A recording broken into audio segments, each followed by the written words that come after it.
Hello students, आज हम बात करेंगे 12th कॉमर्स के सब्जेक्ट अकाउंट्स की। और इसमें हमारा जो चैप्टर चल रहा है वो चैप्टर है रिटायरमेंट ऑफ ए पार्टनर। आज हम रिटायरमेंट ऑफ ए पार्टनर के जिस न्यूमेरिकल क्वेश्चन को स्टार्ट करेंगे वो होगा क्वेश्चन नंबर सबसे पहले 25। तो आप क्वेश्चन नंबर 25 पर फोकस कीजिएगा। क्वेश्चन नंबर 25 में ये कहा गया कि XYZ 3 पार्टनर्स हैं जिनका रेशो 3:2:1 है। तो मैंने लिख लिया X ratio Y ratio Z, उनका रेशो 3:2:1 बताया गया है। उसके बाद ये कहा कि वहां पर Y रिटायर हो गया। कौन रिटायर हो गया? Y रिटायर हो गया। जब Y रिटायर हो गया तो यहां से मैंने Y का शेयर देख लिया। Y का शेयर हो गया यहाँ पर 2/6। इतनी बात आपके क्लियर हो गई क्या? क्लियर है? तो XYZ 3 पार्टनर्स है, रेशो है 3:2:1। ये कहा गया कि Y रिटायर हो गया। जब Y रिटायर हो गया तो मैंने यहां से Y का शेयर देख लिया 2/6। आगे ये कहा गया Y ने रिटायर हुआ तो Y ने अपना शेयर बेच दिया। किसको बेच दिया? X और Z को। भाई जब Y रिटायर होगा तो वो अपना शेयर किसको बेच कर गया? X और Z को बेच कर गया। टोटल 1,60,000 में बेच कर गया।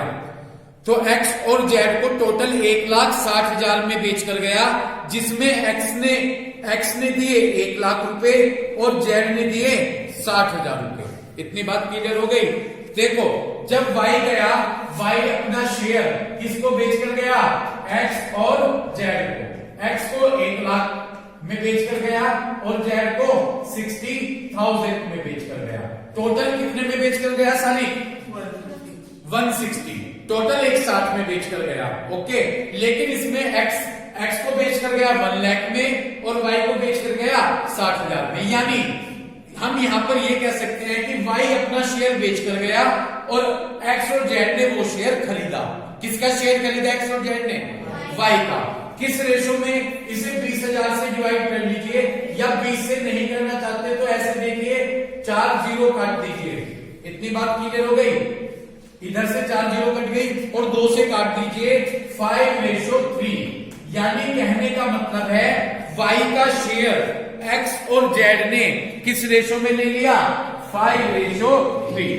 अब्दुल रहमान, बात क्लियर है? के वाली जो बताई, कौन गया रिटायर हुआ है? Y रिटायर हुआ। Y ने अपना शेयर किसको बेचा? X और Z को। तो X और Z ने उसका शेयर लिया। किसका लिया? Y का। किस रेशो में? 1,00,000 और 60,000। ठीक है जी, इसका मैंने रेशो बना लिया। ये और भी इजी तरीका है, 0 से 0 काटकर 10 6 को 2 से डिवाइड कर दीजिए, 5 3 में लिया। इन्होंने X और Z ने Y का शेयर लिया। किस रेशो में? 5 और 3 में। यहां पर मैंने बताया कि पार्टनर को गेन होता है। क्या होता है? गेन। तो यहां पर X को गेन हुआ। X ने किसका शेयर लिया? Y का। Y का शेयर है 2/6।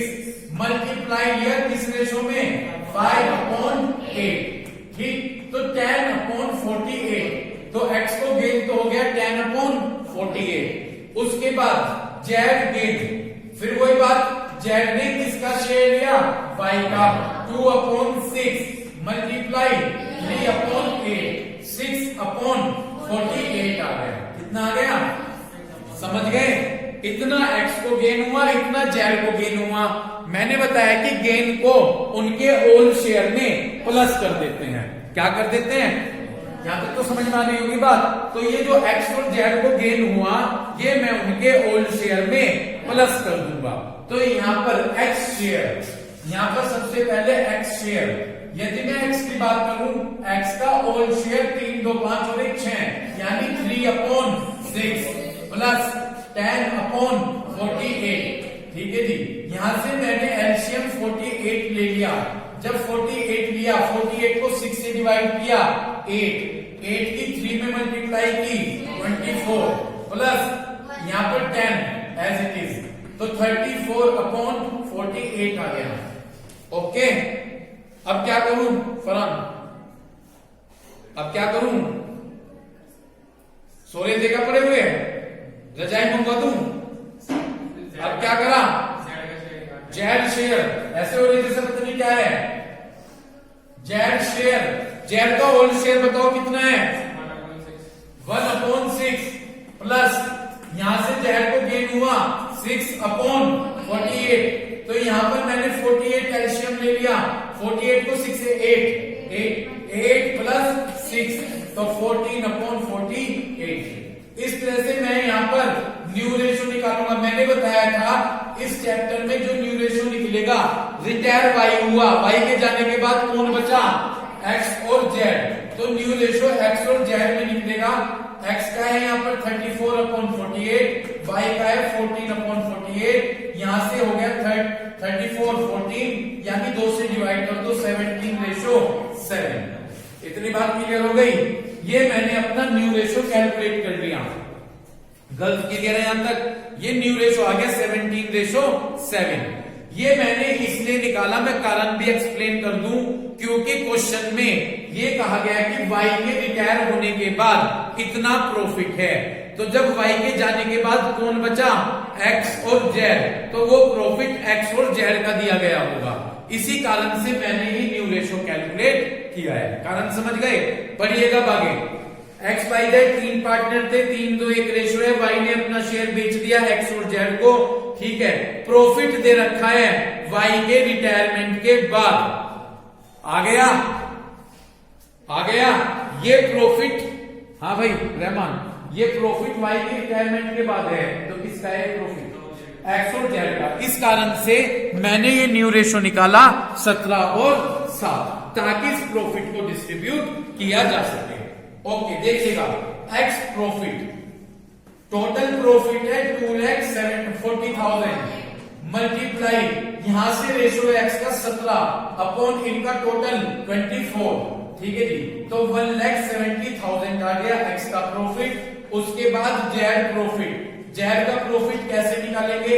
टोटल प्रॉफिट 240 मल्टीप्लाई यहां से जेड का शेयर 7/24, ये आ गया 70,000। तो मैंने दोनों का प्रॉफिट निकाल दिया, एक्स का भी और जेड का भी। ये कैलकुलेशन क्लियर हो गई। इसके बाद आपसे क्वेश्चन में जाकर देखिए, आपसे एंट्री बनाने को कही गई है। 2 एंट्री बनाने को कही गई। पहले जो वाई ने अपना शेयर बेचा, एक तो उसकी जर्नल एंट्री करनी है और एक प्रॉफिट को डिस्ट्रीब्यूट करने की एंट्री करनी है। चलिए कॉपी खोलिए, एंट्री मैं आपको बोलता हूं बनाइए जी। बोलूं शेयर कौन बेच रहा है, कौन खरीद रहा है? रिसीवर को डेबिट करते हैं। कशिश कौन है रिसीवर? X Z.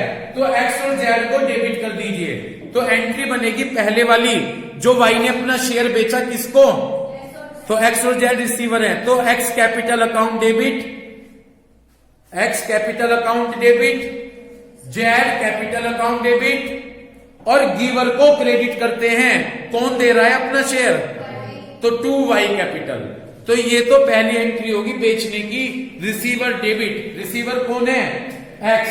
तो x capital account debit, Z capital account debit, 2y capital. इतनी बात क्लियर हो गई? बन गई एंट्री। अमाउंट फिल करो। अमाउंट कैसे फिल करेंगे देखिएगा, पहले मेरी बात सुनिए। एक्स ने कितने में खरीदा? 1 लाख में।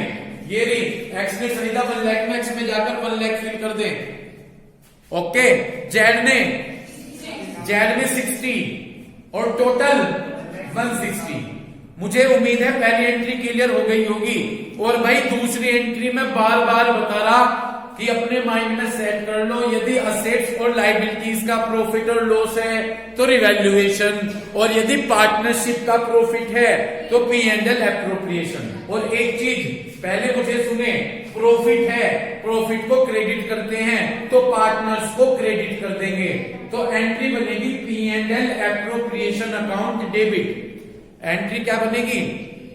P&L appropriation account debit to X capital to Z capital. तो एंट्री बनकर तैयार हुई P&L appropriation account debit to X capital to Z capital. इतनी बात क्लियर हो गई? अब देखिए एक्स, एक मिनट, P&L एप्रोप्रिएशन में तो जो बुक का टोटल प्रॉफिट है 240, P&L एप्रोप्रिएशन में तो 240 फील कर दें। क्लियर? एक्स में 170 और जेड में 70,000। इतनी बात क्लियर हो गई? इस तरह से ये 2 एंट्री पूछी गई थी, 2 एंट्री मैंने आपको बनवा दी। किसी को कोई दिक्कत हो तो आराम से पूछ लो, नहीं मैं अदरवाइज अगले क्वेश्चन पर मूव करता हूं। देखो देखो देखो, प्रॉफिट की बात कर रहे हो ना, यदि अगर असेट्स और लायबिलिटीज को रिवैल्यू किया है, उससे प्रॉफिट और लॉस होगा, तो हमेशा उसे रिवैल्यूएशन अकाउंट से चार्ज कीजिएगा। लेकिन यदि पार्टनरशिप फर्म से रिलेटेड प्रॉफिट है तो वो P&L एप्रोप्रिएशन से चार्ज होगा। किससे चार्ज होगा? P&L appropriation. नेक्स्ट क्वेश्चन सबसे पहले 26 छोड़ दें क्योंकि बड़ा क्वेश्चन है रिवैल्यूएशन से। पहले मैं एक्युमुलेटेड और प्रॉफिट से रिलेटेड केस आपको समझाऊंगा। देखिएगा, पहले मुझे ध्यान से सुने, अपनी कॉपी पर लिखें accumulated profit, accumulated profit copy पर लिखें। 2 चैप्टरों में लगातार समझा लिया। ठीक, कितने आइटम्स थे? एनी रिजर्व, पहला लिख लो एनी रिजर्व। और मैं यहां पर आपको एक चीज कहना चाहूंगा जी, एनी रिजर्व में जर्नल रिजर्व भी आएगा, और अगर कॉन्टिजेंसी रिजर्व आता है वो भी आप लेकर चलेंगे एक्युमुलेटेड प्रॉफिट में, कॉन्टिजेंसी रिजर्व। ठीक है, कॉन्टिजेंसी अगर रिजर्व है वो भी आप एक्युमुलेटेड प्रॉफिट से रिलेटेड आइटम्स मानकर चलेंगे। मैंने यहां पर आपको रिजर्व बताया एनी रिजर्व, तो वो भी आप ले लीजिएगा। इतनी बात क्लियर हो गई? ठीक, अब सेकंड लिखिएगा, बोलूं सेकंड है आपका क्या? P&L ब्रैकेट में क्रेडिट। ओके, थर्ड थोड़ा स्पीड बढ़ाइएगा, है ना। Third WCR। Okay, and last is IFR, and last is IFR। कोई दिक्कत? मैंने आपको एंट्री बताई है, इन्हें डेबिट करते हैं, लेकिन रिटायरमेंट वाले चैप्टर में इन चारों को तो डेबिट करेंगे अगर आया। टू ऑल पार्टनर्स कैपिटल होगा। मान लीजिए ऑल, सभी, मेरी एक बात सुने, मान लीजिए XYZ से यहां पर Y रिटायर हो गया था, लेकिन यहां पर जो ये एक्युमुलेटेड प्रॉफिट और लॉस की एंट्री बनेगी वो बनेगी accumulated profit debit to all partner, सभी partner in old ratio, in old ratio. Old ratio क्या होगा? Y के रिटायरमेंट से पहले जो ये रेशो है 3 to 1, यही ओल्ड रेशो होगा। बड़ी सिंपल सी बात है, क्लियर होगी बात? तो इन सबको क्या कर दोगे? डेबिट। और to all partners capital account, सभी पार्टनर्स को क्रेडिट कीजिएगा, जो रिटायर हो रहा है उसे भी क्रेडिट कीजिएगा। और किस रेशो में? Old ratio. ओल्ड वही होगा जो रिटायर होने से पहले का होगा, वही पहले वाला ही, वो क्या होगा? Old ratio. समझ गए क्या एंट्री? तो अगर मैं ये चारों आइटम मान लू तो reserve account debit, P&L account debit, ठीक है, WCR account debit, IFR account debit, इसको मानकर 2X capital, 2Y capital, 2Z capital and 3 to 1 इस रेशो में डिस्ट्रीब्यूट कर देंगे। ओके, हेडिंग डालिए एक्युमुलेटेड लॉस, हेडिंग डालिए क्या? Accumulated loss. ठीक है भाई, एक्युमुलेटेड लॉस। एक्युमुलेटेड लॉस में first P&L debit. Okay, first is P&L debit, second is advertisement suspense account या advertisement expenditure account, advertisement suspense account और एडवर्टीजमेंट एक्सपेंडिचर अकाउंट, या deferred revenue expenditure और deferred revenue expenditure. Deferred revenue expenditure ये हमारे accumulated loss के items हैं।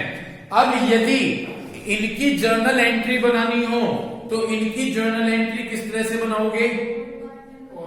All partners capital account debit, सभी partners को डेबिट कर दीजिएगा, और टू ये आइटम्स जो भी हैं। समझ गए एंट्री? और किस रेशो में? ओल्ड रेशो में। तो all partners capital account debit to accumulated loss, जो भी आइटम्स है इन ओल्ड रेशो। उम्मीद है क्लियर हुई होगी बात। ठीक, आ जाइए क्वेश्चन नंबर 27 पर। जी देखो, पहले मैं बता दूं 27 जो मैं क्वेश्चन करवा रहा बिल्कुल ऐसा ही 31 है, बिल्कुल ऐसा ही कौन सा है? 31। तो पहले आप मुझे 27 क्वेश्चन को करवाते हुए बड़े अच्छे से समझिएगा। क्वेश्चन स्टार्ट करूं। क्वेश्चन नंबर 27 बड़ा अच्छा क्वेश्चन है, पढ़िएगा। ABCD 4 पार्टनर्स दिए गए हैं जिनका रेशो है 1:2:3:4। तो ABCD का क्या रेशो है? 1:3:4। उसके बाद D रिटायर हुआ है, और जो D रिटायर हुआ तो D का शेयर A और B ने ले लिया, C ने नहीं लिया, तो C को कोई गेन नहीं होगा। पहले ही बता देता हूं, ठीक है? क्यों नहीं होगा गेन C को? क्योंकि C ने D का कोई शेयर नहीं लिया। गुडविल वाज वैल्यूड, गुडविल की वैल्यू निकालनी है 3 ईयर परचेस, 3 साल की परचेस होगी, और एवरेज प्रॉफिट दिया गया है 20,000। सीधा आपको एवरेज प्रॉफिट दे दिया गया। तो गुडविल का फॉर्मूला होता है AP multiply number of year purchase. AP 20,000 दिया है और ईयर परचेस 3 है, 20 की 3 में मल्टीप्लाई कर देना, 60 आ जाएगा। वो पूरे फर्म की गुडविल आएगी। किसकी आएगी? और हमें चाहिए जो रिटायर हो रहा है। कौन रिटायर हो रहा है? तो D के शेयर में मल्टीप्लाई कर देना, D की गुडविल आ जाएगी। क्लियर? और एक चीज, जब D की गुडविल दे दी, गेनिंग रेशो निकालना होगा। गेनिंग का फॉर्मूला क्या होता है? ओल्ड तो है, न्यू निकालने का तरीका बता रखा है, न्यू निकालना है। पहले तो हम न्यू रेशो निकाल लेंगे, उसके बाद गेनिंग रेशो निकाल लेंगे। गेनिंग किस किस का निकलेगा? AB का, C का नहीं निकलेगा। उसके बाद हम एंट्री बनाएंगे, कहीं गई होगी तो गुडविल आ जाएगी। उसके बाद जर्नल रिजर्व दे रखा है। जर्नल रिजर्व किसका आइटम है? General reserve accumulated. अब 2 एंट्री बननी यहां तक, एक तो रिटायर पार्टनर की गुडविल की एंट्री बनेगी और एक रिजर्व की एंट्री बनेगी। 2 एंट्री क्लियर है? किस किस की बनेगी जी? याद है किसी के रिटायर पार्टनर की गुडविल की एंट्री? याद है? इधर अब्दुल रहमान बताएगा। चलो कोई बात नहीं। यस, क्या है? जल्दी से बोल दो। 2 रिटायर पार्ट। तुम्हें पता नहीं, एंट्री याद नहीं की, तो फिर चुपचाप क्यों गुमसुम से बैठे हुए हो? कोई बात नहीं, अपनी मेहनत अपने साथ आपके, ठीक है भाई? पूरे सब लोग पढ़ाई करो, अपने घर पे तैयारी करो ना। ये एंट्री तुम्हारे याद नहीं होती, सिंपल सी। कोई एंट्री भी है, gaining partner debit to sacrifice partner, sacrifice नहीं सॉरी, रिटायर पार्टनर, ठीक है ना? एंट्री याद भी नहीं करते, सिंपल सी एंट्री भी करनी भारी हो रही है तुम पे। चलिए अब मैं इस क्वेश्चन को स्टार्ट करता हूं। बहुत बड़ी पढ़ाई करते हो, घर पे जाके ऐसे दिखाते हो जिन्हें पता नहीं कितनी पढ़ाई तुम ही नहीं कर रहे, सारे स्कूलों की पढ़ाई तमीज ही नहीं है पढ़ने की। क्वेश्चन नंबर 27, सबसे पहले रिटायर पार्टनर की गुडविल है। रिटायर पार्टनर की गुडविल के लिए मैं कौन सा रेशो निकालूंगा? Gaining ratio. पर देखिए कैसे निकालूंगा। ABCD गेनिंग के लिए मुझे न्यू रेशो निकालना होगा। पहले मैं न्यू रेशो निकालूंगा। ABCD 1:3:4। इतनी बात आपकी क्लियर हो गई? क्या रेशो है ABCD का? कौन रिटायर हुआ है? D retire. लिख दिया D रिटायर। जब D रिटायर हो गया, साथ के साथ मैंने D का शेयर लिख लिया। क्या है D का शेयर? 4/10। इतनी बात आपके क्लियर हो गई? लिख लिया मैंने 4/10। ये D का शेयर कौन कौन ले रहा? इक्वली ले रहे, यानी A को गेन हुआ और B को। मैंने लिखा A गेन। A ने किसका शेयर लिया? D का।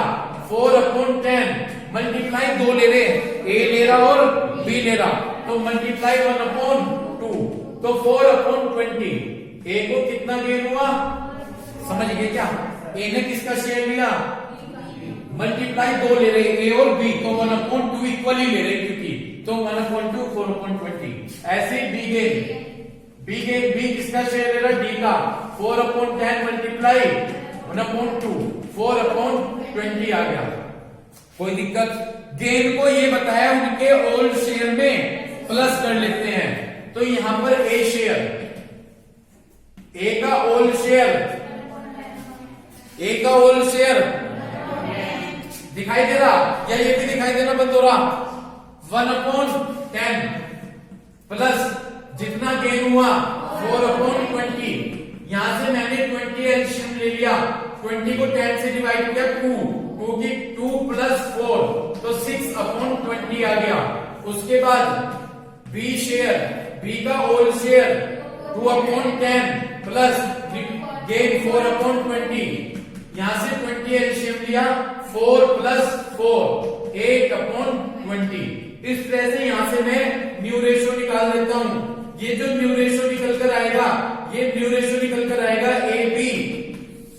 ABC, डी तो रिटायर हो चुका है, ABC ए का कितना है 6/20, बी का 8/20, ओके। और सी ने कुछ नहीं लिया तो पुराने वाला शेयर ले लीजिए, सी का पुराने वाला शेयर 3/10, यहां से मैंने 20 एलसीएम ले लिया 6 8 2 से डिवाइड कर लीजिए 3 4 3। इतनी बात क्लियर हो गई। ये तो न्यू रेशो आ गया क्योंकि रिटायर पार्टनर की गुडविल है, रिटायर पार्टनर की गुडविल के कारण हम गेनिंग रेशो निकालेंगे और गेनिंग रेशो केवल ए और बी का निकलेगा क्योंकि सी को कोई गेन नहीं हुआ। तो मैं अब गेनिंग रेशो कैलकुलेट करता हूं। जब मैं गेनिंग रेशो कैलकुलेट करूंगा ए इक्वल टू, ठीक, new ratio minus old ratio, A का हाँ मैं बोल रहा हूं मुझे सुनिएगा, ए का न्यू रेशो 3/4 3 7 7 3 10 3/10 माइनस ए का ओल्ड रेशो 1/10, तो यहां से 2/10 आ गया। उसके बाद बी इक्वल टू, बी का न्यू रेशो 4/10 माइनस बी का ओल्ड रेशो 2/10, तो यहां से 2/10 आ गया। इस तरह से गेनिंग रेशो 2:2 यानी 1:1 आ गया। ये गेनिंग रेशो निकल गया। इतनी बात क्लियर। अब ये कैलकुलेशन क्लियर है। अब मैं रिटायर पार्टनर की गुडविल कैलकुलेट करूंगा। यदि मैं बात करूं रिटायर पार्टनर की गुडविल की, तो यहां पर ये दे रखा है, एपी दे रखा है और नंबर ऑफ ईयर परचेज दे रखे हैं। गुडविल का फॉर्मूला होगा AP multiply number of year purchases, AP multiply number of year purchases. तो मैंने फॉर्मूला अप्लाई कर लिया। बुक में जाकर देखे एपी कितना है, AP 20, AP 20,000 multiply number of year purchase 3, तो 60,000 आ गई। ये पूरे फर्म की गुडविल आई। मुझे चाहिए जो रिटायर हुआ है, रिटायर हुआ है डी, तो मैंने लिख दिया डी गुडविल इक्वल टू, ठीक, D goodwill equal to 60,000 multiply जो डी का शेयर है, डी का शेयर है यहां से 4/10, तो ये 24,000 आ गई। तो डी की गुडविल कितनी आ गई 24,000 रुपीज। इतनी बात समझ में आ गई। अब एक काम कीजिएगा, एंट्री 2 मैं बोल रहा हूं अपना बनाइए जल्दी से, एंट्री 2 अपना बनाइएगा, फास्ट लेकर चले। बोलूं सबसे पहले एक्यूमुलेटेड प्रॉफिट की एंट्री बनाओ। एक्यूमुलेटेड प्रॉफिट क्या है, जर्नल रिजर्व, तो क्या एंट्री बनेगी, general reserve account debit, entry बनाइएगा जर्नल रिजर्व अकाउंट डेबिट, ठीक, टू ऑल पार्टनर। ऑल कौन कौन है, to A capital, to B capital, to C capital, to D capital. तो general reserve account debit to A capital, to B capital, to C capital, to D capital. कितना है general reserve, journal reserve में 65। क्या old ratio, मैं बोल दूं 1 2 3 4 में बटेगी। ए में भरिए 6,500, बी में 13,000, सी में 19,500 और लास्ट में 26,000। समझ गए, ये तो बन गई जर्नल रिजर्व की। अब बनेगी रिटायर पार्टनर की गुडविल की एंट्री। रिटायर पार्टनर की गुडविल की एंट्री बनती है गेनिंग पार्टनर डेबिट। कौन है गेनिंग पार्टनर, ए और बी। लिख दीजिए ए कैपिटल अकाउंट डेबिट, लिख दीजिए A capital account debit, B capital account debit, A capital account debit, B capital account debit, to, भाई सी को तो कोई गेन नहीं हुआ, टू रिटायर पार्टनर, रिटायर कौन है, टू डी कैपिटल। ओके, कितनी है डी की गुडविल, डी में तो 24,000 भर दें और ये रहा गेनिंग रेशो 1:1, तो 12,000 ए में भी 12, बी में भी 12 और डी में 24। समझ गए। इतना काम होने के बाद ये तो जर्नल एंट्री बना दी। एक मिनट, दूसरे पैराग्राफ की दूसरी लाइन जाकर देखो, कहा गया है कि कैपिटल अकाउंट भी तैयार करें। D you are required to prepare his capital account. His का मतलब डी का कैपिटल अकाउंट प्रिपेयर करना है। और ये बताई गई बैलेंस शीट में डी की कैपिटल 1,50,000 है। डी की कैपिटल कितनी है? 150। इधर फोकस करो। सबसे पहले मैं डी के कैपिटल में डी की कैपिटल लिखूंगा by balance brought down. D की कैपिटल दी गई है 1,50,000। कोई दिक्कत? सेकंड, रिवैल्यूएशन का प्रॉफिट और लॉस नहीं है, छोड़ दिया। क्लियर है? थर्ड, रिवैल्यूएशन का प्रॉफिट और लॉस तो नहीं है। थर्ड, उसके बाद गुडविल रिटायर पार्टनर की गुडविल है क्या? एंट्री देखो, रिटायर पार्टनर की एंट्री क्या बना रखी गुडविल की? A capital debit, B capital debit to. D को क्या कर रखा? क्रेडिट कर रखा। तो डी को क्रेडिट कर रखा, क्रेडिट साइड में लिख दिया बाय ए कैपिटल और बाय बी कैपिटल। ठीक है जी। जितनी गुडविल दे रखी 12,000। इतनी बात समझ में आ गई? क्लियर है? अभी अगले क्वेश्चन में फॉर्मेट समझाऊंगा जब क्लियर हो जाएगा। वैसे तो सबसे पहले कैपिटल लिख दी, रिवैल्यूएशन है नहीं। तीसरी उसकी गुडविल के लिए ट्रांसफर कर दिया हमने। ठीक, उसके बाद एक्यूमुलेटेड प्रॉफिट है। एक्यूमुलेटेड प्रॉफिट क्या है? Bye general reserve. केवल डी का बताओ कितना है? 26,000। ठीक है जी। केवल डी का लिखा, डी का कैपिटल बनाऊं बस, और कुछ नहीं आएगा। यहां पर मैंने बैलेंस बचा दिया। यहां पर टोटल आएगा 2 लाख, तो बैलेंस बच गया हमारे पास 2 लाख रुपीज। तो इस तरह से ये मैंने डी का कैपिटल अकाउंट आपको तैयार कर दिया। ठीक है जी। ये आ गया हमारा 2 लाख रुपीज। क्लियर है बात आपके? ठीक है। अब नेक्स्ट वीडियो में हम आगे के क्वेश्चन स्टार्ट करेंगे। इस वीडियो में हमने क्वेश्चन नंबर 25 किया और उसके बाद हमने क्वेश्चन नंबर अपना 27 सोल्व किया। ठीक है। Thank you.